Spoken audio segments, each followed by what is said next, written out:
नमस्कार मेरे प्यारे विद्यार्थियों, आप सभी का स्वागत है आपके अपने प्यारे से YouTube channel Pradeep sir education पे। लगातार मैं आप सभी को लैपटॉप पर स्कूटी योजना पर न्यूज लाता रहा हूं। कल मैं डी ऑफिस गया और लगभग सारी इंफॉर्मेशन मैं लेकर आ चुका हूं। जो जो आपके डाउट्स थे सारे मैंने वहां क्लियर करे। मैंने फाइलें देखी सर के पास जाकर और वहां पर उनसे निवेदन किया कि सर मुझे फाइलें दिखाई। क्या पहले वो मना कर रहे थे कि फाइल हम नहीं दिखाते, आपका जो नाम है वो देख लीजिए। लेकिन मैंने फिर उसके बाद क्या किया मेरे प्यारे विद्यार्थियों, मैंने सर से रिक्वेस्ट की, सर मुझे जानकारी ये दीजिए कि सर क्या क्या प्रॉब्लम्स आ सकती है बच्चों के प्रति। तो मेरे प्यारे विद्यार्थियों, सर ने पूरी इन्फॉर्मेशन दी, A to Z इन्फॉर्मेशन दी। लेकिन उससे पहले चैनल पे नए हैं तो सब्सक्राइब कर लीजिएगा और आपकी जो टेंशन है वो मैं खत्म करने वाला हूं। ठीक है मेरे प्यारे विद्यार्थियों, पहले तो मैं आपको बता दूं, मैं वहां पर गया, मुझे काफी वेट भी करना पड़ा क्योंकि सर थे नहीं। तो 1 घंटा कम से कम मुझे वहां पर इंतजार करना पड़ा। 1 घंटा मेरे इंतजार के बाद वो घड़ी आई जब सर से मुझे बात करने का मौका मिला। तो मैं गया, मैं एक बच्ची का लेके गया था वहां पर, पूछना था कि सर इसके पैसे क्यों नहीं आ रहे। तो सर ने बताया कि देख के बताया कि बेटा इसका खाता जो था वो छोटा था। जी आपने ठीक सुना, इसकी जो लिमिट थी वो कम थी। तो मैंने सर से बोला क्या सर इसका क्या सॉल्यूशन है। सर कब पैसा, पहले सॉल्यूशन नहीं, मैंने ये पूछा कि पहले सर अगर खाता छोटा था तो सर क्या इसकी क्या सॉल्यूशन है। तो उन्होंने बताया कि आप बैंक चले जाइए और बड़ा खाता करवाइए। तो बड़ा खाता तो हमने करवा लिया था, हमें पता ये चला कि बाद में हमने सोचा कि क्यों ना, तो फिर हमने अपना पैन कार्ड लगवा दिया उस बच्ची से। पैन कार्ड के बाद आधार कार्ड, दोनों चीजें लगवा के खाते की लिमिट थी जो बढ़वा दी।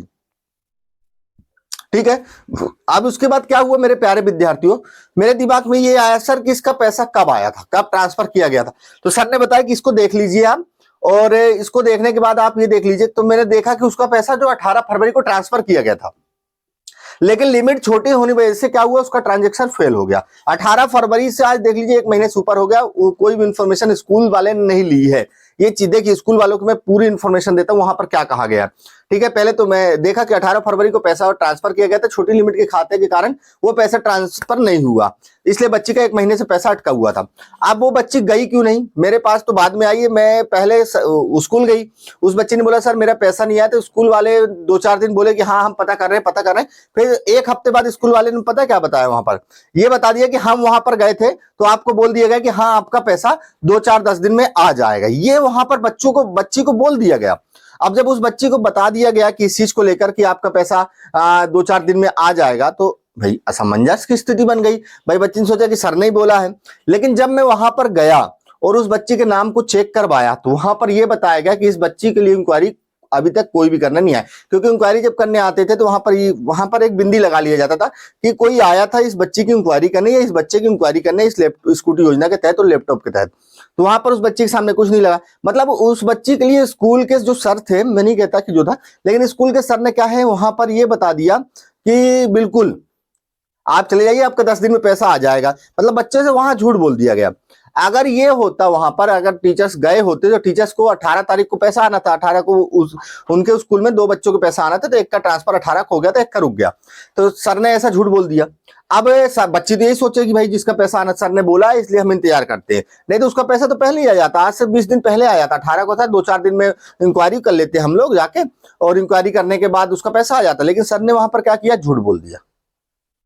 तो बच्चा समंजस की। अब मैं जब गया तो वहां पर ये बताया गया कि 18 तारीख को पैसा था। अगर आप 18 को ट्रांजेक्शन था, अगर आप 20 को आ जाते, 25 को आ जाते, किसी दिन भी आ जाते तो 2-4 दिन में पैसा आ जाता। तो बताइए टीचर्स इस प्रकार से भी झूठ बोल रहे हैं। अब समझिए आप। तो मेरे प्यारे विद्यार्थियों, अब आपको क्या करना है, स्कूल से ज्यादा टेंशन नहीं पालनी है। डीओ ऑफिस आप स्वयं चले जाइए, वहां पर लिस्ट होती है, जो भी इंक्वायरी होती है उसमें दिक्कत जो भी हो। सबसे ज्यादा सबके खातों में प्रॉब्लम है इसलिए पैसा नहीं है, बाकी कोई भी प्रॉब्लम नहीं है मेरे प्यारे विद्यार्थियों। मैंने ये देखा सभी के खाते छोटे हैं, जिनके भी पैसे नहीं आए हैं उनके खाते कहीं ना कहीं छोटे हैं। और दूसरी बात, यदि उन्होंने खाता अपडेट करवा लिया है तो प्रोसेस ये बताई गई थी कि हमारे द्वारा उस प्रोसेस को किया जाएगा। आज फाइल बनाएंगे, कल उसको अपडेट करेंगे, 2 से 4 दिन में पैसा आ जाएगा, ये बताया गया था। मैं कहता हूं कि जब हमारा पैसा लग जाएगा 2-4-10 दिन में पैसा आ जाएगा। तो मैंने किया क्या, सर से पूछा कि आप क्या किए, तो सर ने बोला कि एप्लीकेशन देनी पड़ेगी। एप्लीकेशन कैसे देनी पड़ेगी, जो आपको साइड में लगी हुई दिख रही होगी। मैंने ये एप्लीकेशन वहां पर लिखवाई और एप्लीकेशन वहां पर जमा कर दी। सर ने बोला कि 1-2 दिन में आपका बिल लग जाएगा और 2-4 दिन या 5 दिन में आपका पैसा, उस बच्ची का पैसा आ जाएगा। मतलब ऐसा भी होता है मेरे प्यारे विद्यार्थियों। नहीं तो क्या होता है, देखिए सब दिक्कत करते हैं, कुछ ना कुछ बताते रहते, फालतू फालतू चीजें बता देते। टीचर्स बताइए बच्चों को कैसे असमंजस की स्थिति में डाल रहे हैं।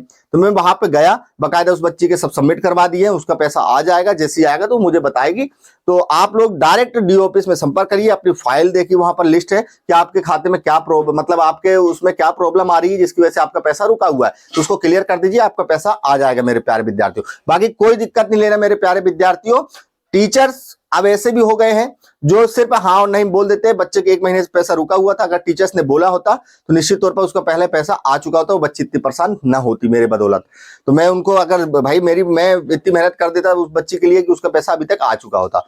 ठीक है मेरे प्यारे विद्यार्थियों, तो मैंने भी आपको इन्फॉर्मेशन बता दी, एप्लीकेशन साइड में लिखी हुई, यदि ऐसी दिक्कत हो तो एप्लीकेशन लिख के आप भी दे सकते हैं। बाकी कोई दिक्कत आए तो मैं आपके साथ बना हुआ। ठीक है मेरे प्यारे विद्यार्थियों, आज के लिए फिलहाल इतना ही।